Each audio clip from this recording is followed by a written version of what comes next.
मेरे प्रिय बच्चों, इसके पहले आप लोगों को सीक्वेंस पढ़ाए थे, श्रेणी सीक्वेंस में अनुक्रम बता दिए थे। एक्सरसाइज 9.1 आपको होमवर्क दे दिए थे। 9.1 हमें लगता है आप कर भी चुके होंगे। आज हम पढ़ा रहे हैं आपको समांतर माध्य। समांतर माध्य, अब पहले सबसे देख लो, पहले समांतर माध्य होता है क्या? समांतर माध्य ऐसी श्रेणी है जिसका पूर्व का पद में कोई एक नियत संख्या जोड़े या घटाने पर प्राप्त हो, क्या कहलाता है? समांतर माध्य। उस नियत संख्या को हम क्या कहते हैं? सार्वंतर डी। नियत संख्या को हम क्या कहेंगे? सार्वंतर, और इसको डिनोट करते हैं डी से। कैसे समांतर श्रेणी? देखो 2, 4, 6, 8, 10 समांतर श्रेणी है। क्यों? क्योंकि पूर्व के पद में कोई नियत संख्या जोड़ने या घटाने पर प्राप्त हो। जैसे इसमें 2 में 2 जोड़ो 4 हो गया, 4 में 2 जोड़ो 6, 6 में 2 जोड़ो 8, 8 में 2 जोड़ो 10। यानी इस नियत संख्या 2 को हम क्या कहेंगे? सार्वंतर डी। समांतर माध्य को हम डिनोट करते हैं अर्थमेटिक में, है ना?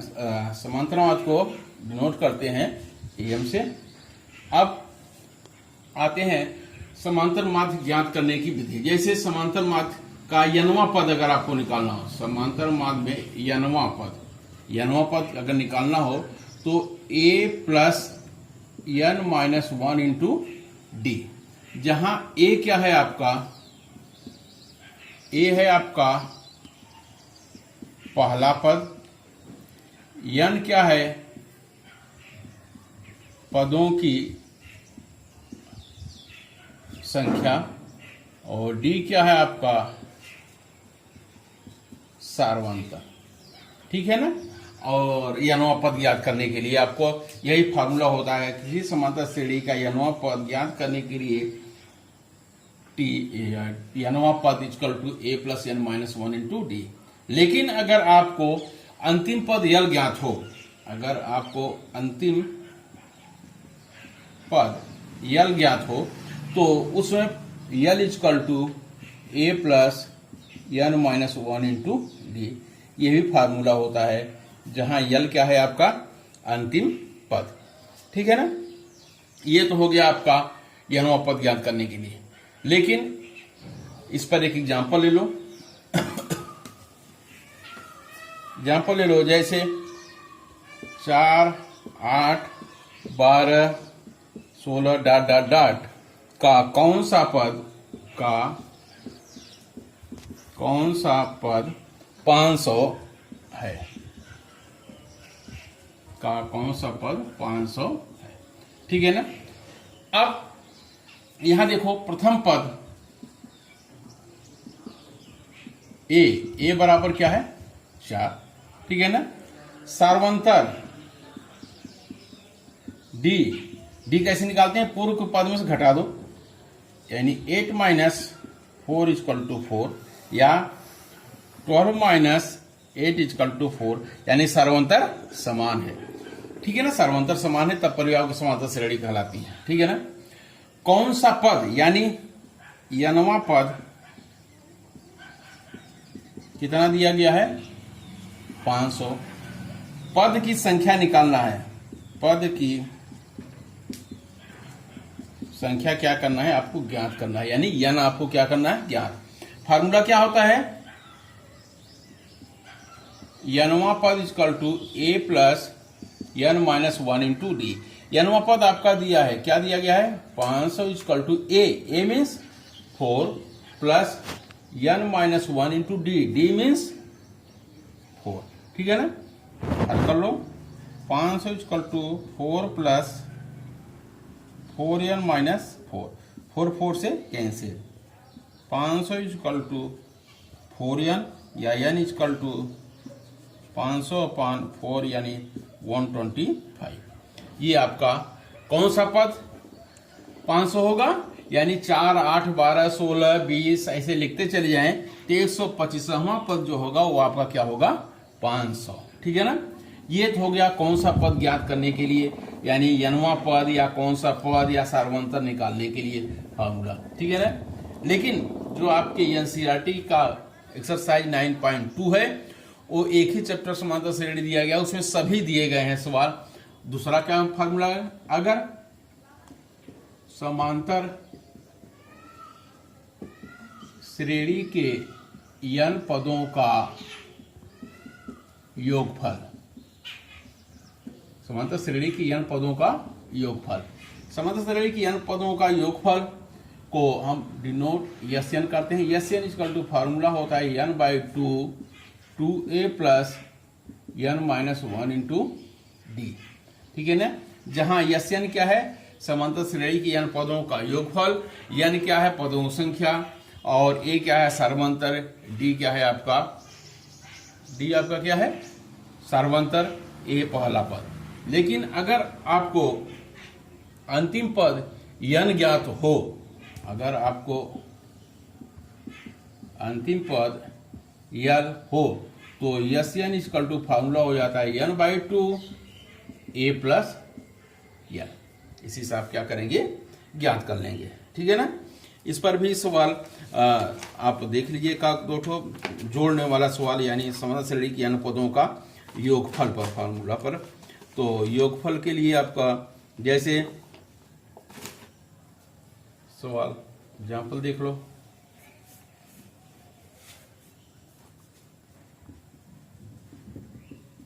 Example 5 8 11 5 plus 8 plus 11 plus 14 plus dot dot dot 22 पदों तक का आपको क्या करना है, योग ज्ञात करना है। 22 पदों तक का क्या आपको करना है, योग ज्ञात करना है। देखिए कैसे योग ज्ञात करेंगे इसका। पहला पद a बराबर 5, सार्वंतर d बराबर 8 यानी 3। ठीक है ना, पद कितने पद हैं, n इक्वल टू 22। 22 पदों तक का योगफल ज्ञात करना है। योगफल मतलब Sn आपको क्या करना है, ज्ञात करना है। क्योंकि Sn equal to n/2 2a plus n minus 1 into D formula है। n मीन्स कितना है आपके पास 22/2 2 इंटू a बराबर क्या है आपका 5 प्लस n 22 माइनस 1 d बराबर क्या है आपका 3। ठीक, देखो हल कर लो इसको। 22/2 डेट मीन्स 11, 2 25 10 प्लस 22 में से एक गए 21 इंटू 11 10 प्लस 21 3 63 इक्वल टू ये कितना हो जाएगा 73। पूरा कर लो, 11 3 33 के 3 हाथ से लगा 3, 11 से 77 77 और 3 80। इसका 22 पदों का योगफल कितना आ गया आपका 803। ठीक है ना, ये तो योगफल ज्ञात करने के लिए आपका फार्मूला था। आप हमें लगता है मालूम हो गया, योगफल में कोई दिक्कत नहीं आएगी। अब अगर दो संख्याएं a और b हो, इनका समांतर माध्य m हो तो फार्मूला क्या होगा, आप देखिए क्या हो जाएगा। आप जानते हैं इसको अगर हम T1 मान लें, इसको T2 मान लें, इसको T3 मान लें, तो आप जानते हैं T2 minus T1 equal to T3 minus T2, क्योंकि सर्वांतर बराबर होना चाहिए। घटा दो m minus a equal to b minus m। ठीक है ना, या m माइनस a पक्षांतर कर लो, m plus m equal to b plus a, या 2m equal to a plus b, m equal to a plus b upon 2। किन्हीं दो संख्याओं के बीच अगर आपको समांतर माध्य ज्ञात करना है तो दोनों संख्याओं को जोड़ करके क्या करेंगे, 2 का भाग। ठीक है ना, जैसे अब किन्हीं दो संख्याओं के बीच a और b, किन्हीं दो संख्याओं के बीच अगर n समांतर मध्य पद निवेशित करना हो, क्या करना हो, निवेशित करना हो। ये भी फार्मूला है, आर्टिकल है।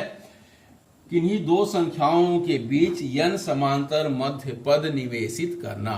मान लिया दो संख्या a और b, इनके बीच n समांतर मध्य पद a1, a2, a3, a4, ठीक, डॉट डॉट a है। तो इनमें कुल पदों की संख्या, कुल पदों की संख्या क्या हो जाएगी? ये तो हो गया n प्लस 1 और 2 संख्या पहले से, यानी कुल पदों की संख्या क्या हो जाएगी? n plus 2। पहला पद बराबर क्या है? a। अंतिम पद बराबर क्या है आपका? b। ठीक है ना। अब फार्मूला क्या होता है? क्योंकि l equal to a plus n minus 1 into D. l बराबर क्या है आपका? b।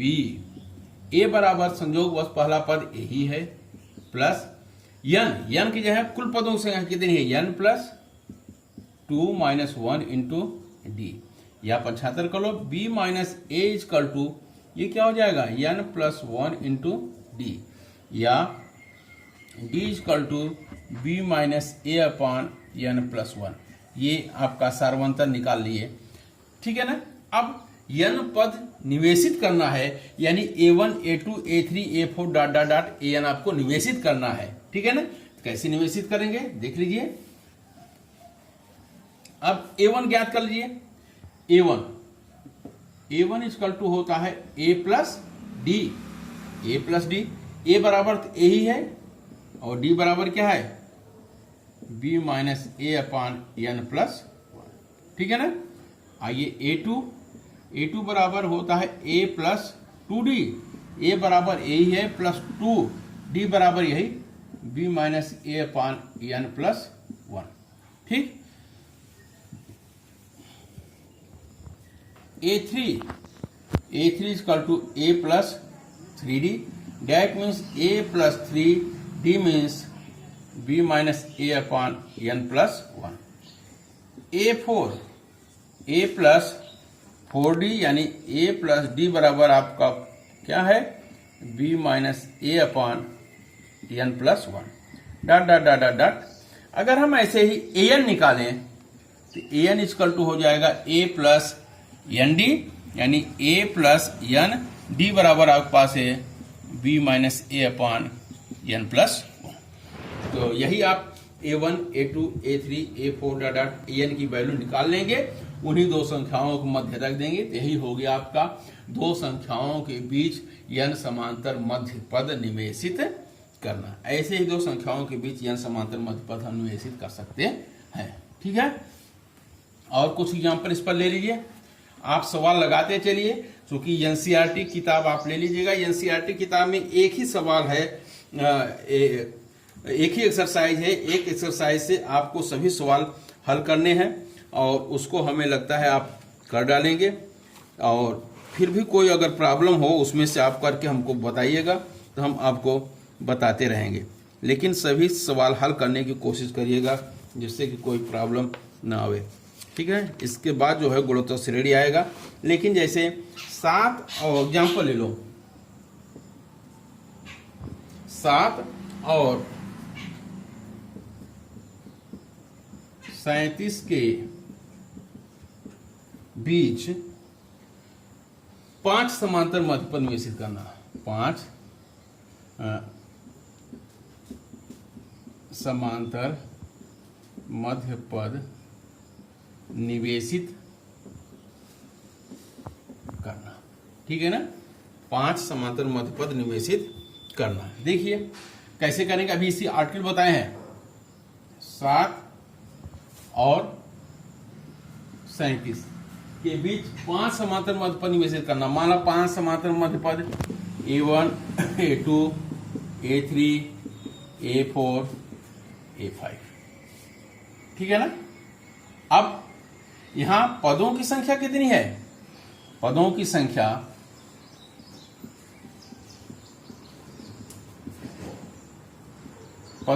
क्या है? 5 तो है, प्लस 2 पहले से है 7 और 37, यानी पदों की संख्या कितनी हो गई? 7। ठीक है ना। और पहला पद बराबर क्या है? 7। अंतिम पद बराबर क्या है आपके पास? 37। अब जानते हैं चूंकि L equal to A plus N minus 1 into D. निवेशित करने के लिए आपको डी चाहिए, डी निकालने के लिए यही फार्मूला है। L बराबर क्या है आपके पास? 37। A बराबर क्या है आपके पास? 7 प्लस N बराबर कितना है आपके पास? 7 माइनस 1 इंटू डी। तो 37 माइनस 7 इक्वल टू ये क्या हो जाएगा? 6D, यानी 30 equal to 6D, D equal to 5। D equal to कितना आ गया? 5। और A इक्वल टू कितना है आपके पास? 7, पहला पद यानी A। ठीक है ना। अब 5 मध्य पद निवेशित कर दीजिए। 5 मध्य पद निकालने के लिए A1, A2, A3, A4, A5 निकाल लीजिए। तो 5 मध्य पद यानी A1 इक्वल टू होता है क्या? A plus D. A बराबर आपके पास कितना है? 7। D बराबर भी आप निकाल लिए हैं 5, यानी कितना हो गया? 12। आइए A2 equal to A plus 2D। A बराबर 7 प्लस 2D बराबर आप निकाले 5, डेट मीन्स 7 प्लस 10 यानी 17। A3 equal to A plus 3D, यानी 7 प्लस 3D बराबर 5, बराबर कितना हो जाएगा? 7 प्लस 5 यानी 15, 15 7 22। ठीक है ना। अब A4 5 निकालना है। A प्लस 4D, A बराबर 7 प्लस 4 इंटू D बराबर 5, डेट मीन्स 7 प्लस 20 यानी 27। A5 A plus 5D, A means 7 plus 5D, D means कितना है आपके पास? 5, यानी 7 प्लस 5 25, 25 और 7 32। ठीक है ना। अब आपका सवाल क्या था कि 7 और 37 के बीच 5 समांतर मध्य पद। 5 समांतर मध्य पद कौन कौन से निकाले? A1 equal to 12, A2 equal to 17, A3 equal to 22, A4 equal to 27, A5 equal to 32। यही 5 मध्य पद हैं आपके। ठीक है ना। देखो 12 में से 7 गए 5, 17 में से 12 गए 5, 22 में 17 गए 5, 27 में 22 गए 5, 32 में 27 गए 5, 37 में 32 गए 5, यानी सर्वांतर आपका क्या है? आपका समान आ रहा है। इसका मतलब ये हो गया कि ये आपका समांतर श्रेणी है। तो दो संख्याओं के बीच अगर आपको जितनी भी संख्या समांतर मध्य पद निवेशित करना हो तो आप इसी तरह से समांतर मध्य पद निवेशित कर सकते हैं। अब आप जो है कुछ और सवाल है उसको आप लगाने की कोशिश करिएगा। 9.2 जैसे एक छोटा सवाल और हम आपको बता दे रहा हूं।